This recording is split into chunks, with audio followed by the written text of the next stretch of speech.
I went to the park this afternoon. I thought it was going to be a fun experience. I really did. But going out with an independent 3-year-old is never a fun experience. Go off the path, he said. We went off the path, into the wet grass and mud. The mile-long trail surrounds a wide, open field that extends forever. It's beautiful to look at, not so fun to actually walk in. Come on, let's get back on the path, I said, gesturing. Of course, he turned the other direction and ran further into the field. Hey, come back here, now. I sprinted after him. My feet sank into the mud with a gross squelch. I could feel the water seeping into my boots, cold and damp. He.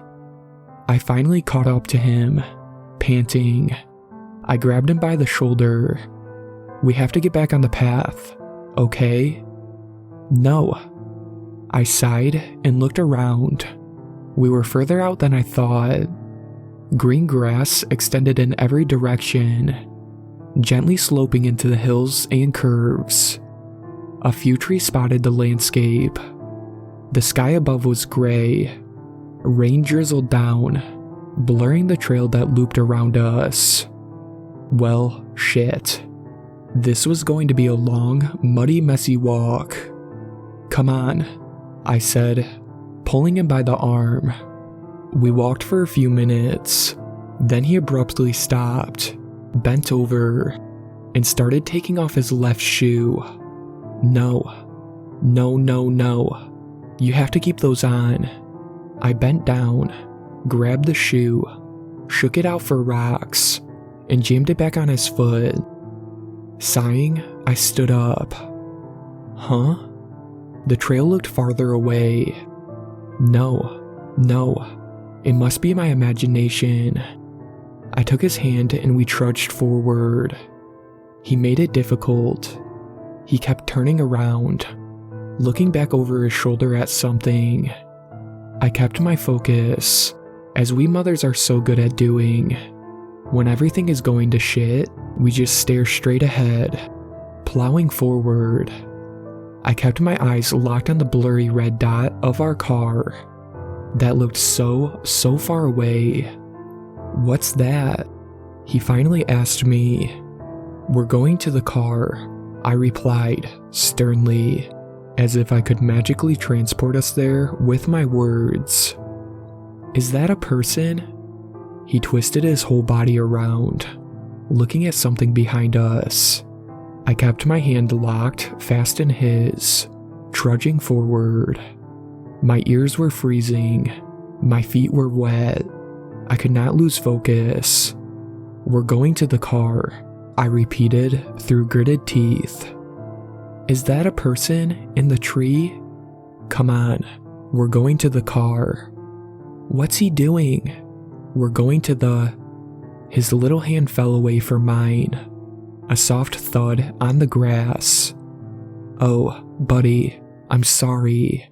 He'd slipped in the grass and was sitting now, staring behind us. Perhaps I've been too mean, pulling him forward like that. He was so preoccupied with whatever he was looking at that he wasn't looking where he was going. I gently pulled him back up. I'm sorry. I just think we need to get to the car, now. It's cold. We forgot your hat, so your ears are going to hurt, and... I looked up. My breath caught in my throat. There was a figure, hanging by a rope on the tree behind us, limply swaying in the wind. What the hell? Every muscle in my body froze. For a second, I was paralyzed, just staring. The figure hung limply, dark in the shadows of the branches, unmoving. It can't be real. Yeah, of course. How would a dead body just be hanging there, in daylight, for the world to see? There'd been a few joggers on the trail. Clearly, they would have seen it and called the cops. And in the drizzling rain at this distance, I couldn't see any details. It was most likely some stupid prank or a belated Halloween decoration. What's the person doing? My son continued staring at the figure. Don't worry. It's just some stupid joke. I took his shoulders and turned him around, grabbed his hand, marched forward without looking back. The wind whipped towards us, spraying rain in our faces. I squinted, fighting through, my toes ice cold and numb. I forced my eyes on the parking lot, focusing on that little red dot in the distance, but the dot grew no closer. We walked for 5 minutes, then 10, then 20. Every step we took, the path was still so far away. Finally, we stopped. I glanced around in every direction. We were still in the middle of the field. The tree was far behind us. I could barely make out the figure hanging from its branches, but the path was still as far as it ever was. How was that even possible? I glanced around hopelessly, trying to figure out which part of the path was the closest, which direction to go in, but it seemed like we were in the dead center of the field.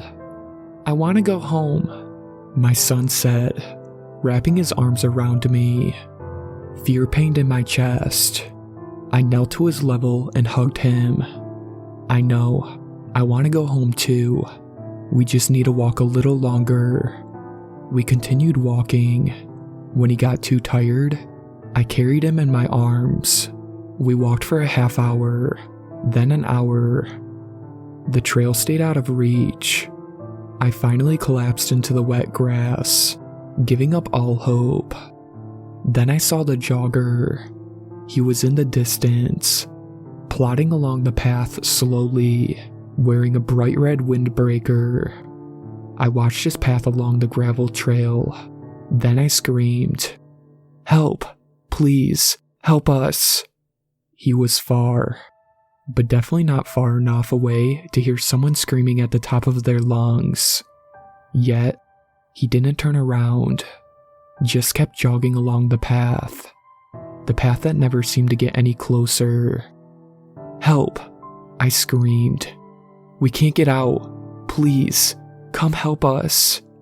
He just kept going. It's getting dark now. We've been trapped here in the middle of the park for almost 6 hours. I'm scared and hungry. So is my son. We're huddled under a little cluster of trees, trying to stay warm.